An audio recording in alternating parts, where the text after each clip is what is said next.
What's up guys, it's Tommy here and welcome to a brand new latest Liverpool transfer news update video, and this video will be mainly about Milos Kerkez and the latest updates around Milos Kerkez's imminent transfer to Liverpool, but we will also talk about, of course, Florian Wirtz and Keller and Leverkusen and the negotiations, how they are looking right now, and also Liverpool, potentially selling a lot of players: Darwin Núñez, Harvey Elliott, Tsimikas, Keller, just to name a few of them, maybe even Luis Diaz if a good enough offer comes in for him. But first, let's talk about Milos Kerkez, because Fabrizio has confirmed that Kerkez has already talked to Liverpool, or his agent talked to Liverpool, and they agreed personal terms. So Kerkez is a salary contract, the length of the contract, the bonuses, the add-ons. That's not a problem. But Fabrizio also said, who is really appreciated at Liverpool is Milos Kerkez, and I'm insisting on this one, guys, because I expect this deal to advance in the next days, and also between the clubs, Bournemouth and Liverpool. But of course, Liverpool are in a tough negotiations with Bayer Leverkusen for Florian Wirtz, so that takes precedent because Liverpool want to get that done first, and after that we will really accelerate the Milos Kerkez transfer deal. But Fabrizio confirmed that Liverpool have an agreement, it's done with the player. The agreement between Liverpool and Kerkez is done. The contract is ready, Kerkez is ready to sign it. Kerkez wants to play for Liverpool, he wants to sign for Liverpool. His good friend Dominik Szoboszlai from the Hungary national team plays for Liverpool as well, and of course he's ready to take the next stage, to the next step in his career, because he has been voted the best left back in the Premier League this season by multiple people. So everything is okay, Fabrizio confirmed. The player can't wait to become a Liverpool player, and that's the kind of players that we need at Liverpool, who cannot wait to play for Liverpool, not Trent Alexander-Arnold, who is already in Madrid. The player is really convinced about the Liverpool project, Kerkez, Fabrizio continued, so the feeling is very positive. Liverpool and Bournemouth are discussing the transfer fee, and the understanding is that this deal is advancing behind the scenes. So we haven't heard much about this deal in the last 2 or 3 days. That's why I wanted to make this quick update for you guys, because Kerkez represents more than just youth and youthful depth. He's a symbol of Liverpool's growing willingness to invest in potential, but also while maintaining a competitive edge.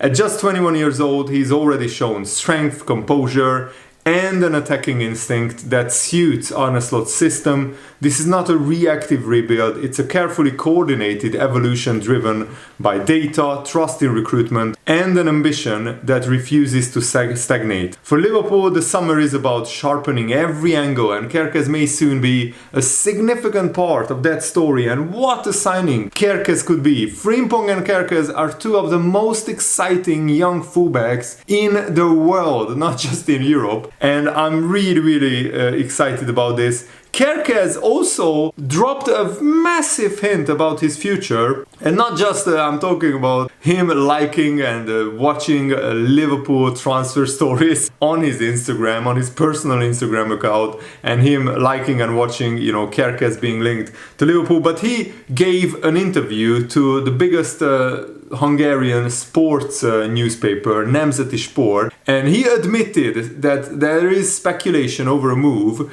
to Liverpool, and that fuels him and that drives him forward. He said this, and I quote, "Of course, something always leaks into the news, like me being linked with Liverpool. I think it's normal that if you play well and the team does well, then you get into the news and end up on the front page and everyone talks about you. I see this as fuel that drives me forward. All this doesn't break me, but it doesn't boost my ego either. It teaches me humility and motivates me." And that is such a great attitude by Milos Kerkez, that he's not getting big-headed, and he's a very humble, hard-working guy who will fit in really well at Liverpool because of his work rate, because of how much he is willing to work every day to improve. And Kerkez has opened up about his close bond with Dominik Szoboszlai, who is, of course, his international teammate. We met when I first joined the national team. We spoke German because I didn't dare to speak Hungarian yet. He switched to German and accepted me. From then on, we spoke every day. We got to know each other better. We are still very close. We write to each other or call each other every other day. We talk about many things. It feels good to have a friend who always answers the phone. When you call him, he answers, and he doesn't put his mobile on silent, and that's really great to hear. And I told you that Kerkez and Szoboszlai are friends. They are just not doing this for social media. They are actually real life friends in real life, and they are talking on the phone, meeting up in the national team, and chatting and bantering with each other. And it's really great that Fabrizio Romano reported that basically personal terms are already done, and all that is left to do is for Liverpool and Bournemouth to agree a transfer fee. Of course, Bournemouth will drive a hard bargain because they are a club who, of course, their whole business model is, developing young players, selling them for a profit. So they would want to maximize the transfer fee for Kerkez. But I think Liverpool have a lot of money, and also we are very smart negotiators. So I think we can get this deal done, hopefully very soon in the next 2 or 3 weeks. And also breaking news just in the last few hours, it looks like Liverpool and Brentford have agreed a transfer fee for Kevin Keller, Liverpool's second choice goalkeeper last season, and Brentford will pay an initial £12.5 million. That could rise to 18 million depending on performance-based add-ons, which I think is still a little bit too low. I would have sold Keller for 20 to 25 million. But one of the reasons is we wanted to sweeten the deal with Leverkusen. You might ask, how does Leverkusen and the Florian Wirtz transfer come into this? Well, Brentford sold their first choice goalkeeper Mark Flecken to Leverkusen, and then Liverpool helped Brentford out by giving them a first choice goalkeeper. So Keller will be Brentford's first choice goalkeeper, and it looks like Mark Flecken, who used to play for Freiburg, another Bundesliga side, so he has Bundesliga experience. Mark Flecken, Brentford's first choice goalkeeper, only joined Leverkusen for only 10 million euros, which is 8.4 million pounds. That's an absolute bargain of a deal. Maybe he had just a few years left on his contract. Keller has 1 year left on his contract, so I think that's why this transfer fee is really low. And Keller confirmed at the end of the season that he was assessing his options. He said that on the final day of the season, I feel like I'm a number one goalkeeper and I'm good enough to play week in, week out, and that's what I'm looking to do. This season I was lucky enough to play a lot of games, but it's definitely something I'm looking at. And with Liverpool bringing in Mamardashvili, I think it was a no-brainer to sell Keller and to sell him for 15 to 18 million, depending on how many of the add-ons and bonuses will be triggered. It's a pretty decent deal for a goalkeeper who I think has had 1 year left on his contract. And also, let's talk about some other transfer news, because I think this is very interesting. So I think this deal to sell Keller to Brentford so quickly after or at the same time when they are selling Mark Flecken, their first choice goalkeeper, to Leverkusen, I think it is a factor in getting the Wirtz deal over the line, and then it's awesome. I'm all for it. Fabrizio Romano just an hour and a half ago tweeted that Keller to Brentford. Here we go. The deal is done for the goalkeeper to join from Liverpool on 18 million package fee with add-ons included. Mark Flecken will leave Brentford and join Leverkusen for just 10 million euros. So that's also Brentford, got half of the amount of money for Flecken that what they are spending on Keller. And even Paul Joyce is tweeting that Brentford is closing in on Kevin Keller, and Liverpool are set to receive an 18 million pound package inclusive of add-ons, and hopefully we can sell Tsimikas and other players for a similar amount, so we can pile up the cash from outgoing transfers, because we need every bit of money that we can get our hands on to spend big on Florian Wirtz. We already spent a lot of money on Mamardashvili and Frimpong combined, and we want to sign Kerkez, we want to sign a centre-back, maybe even a defensive midfielder. So I think the transfer fee for Keller is so low because he only has 1 year left on his contract, and also because we want to, sweeten the deal for Florian Wirtz as well. And this is exactly how Michael Edwards likes it. Smart, strategic business. And because the sale of Kevin Keller, which is let's say it's 15 million, plus the sale of Trent Alexander-Arnold 10 million, that's 25 million. That almost covers the whole release clause of Frimpong. And if you if you factor in the wages of Keller and Trent, that's definitely higher than Frimpong. So Liverpool even have some money left over to invest. So that's, I think, very, very smart business by Liverpool. And also there are some news about Liverpool provisionally offering Owen Beck a new contract, a new deal, but he's yet to accept it because he's mulling over his future, he's weighing up his options.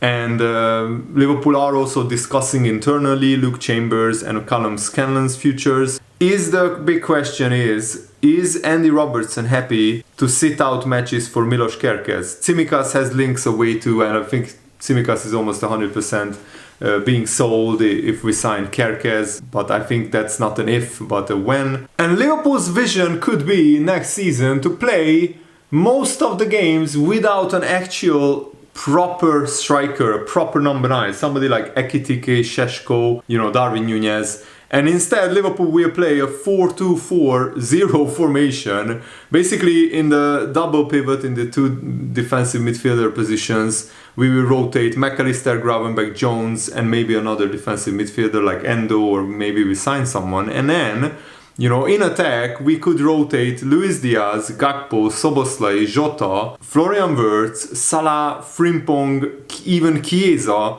as pressing false nines and wide forwards. A technical left back could create a 3-3-4 in possession, where basically the tactical left back joins the midfield. And this side could be defined by work rate, by technical ability, by incisive passing and athletic power as well.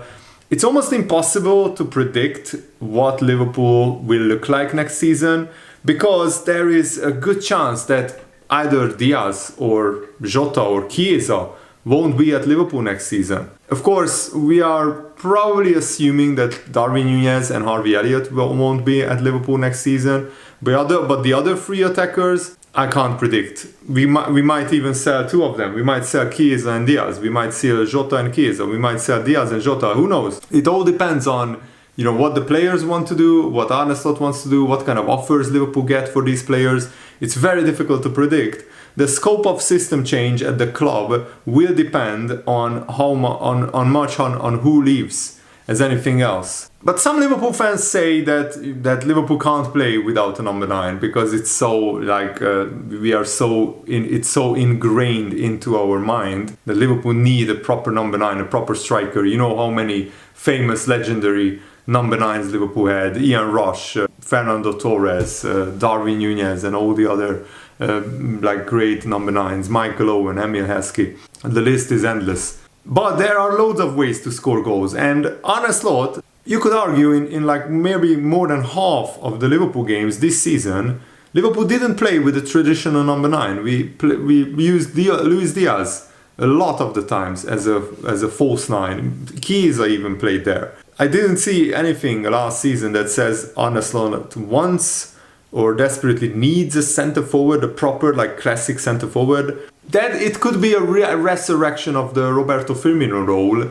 It's just that maybe Florian Wirtz will play there one game, then Chiesa will play another game up there. Luis Diaz could play there, even Cody Gakpo.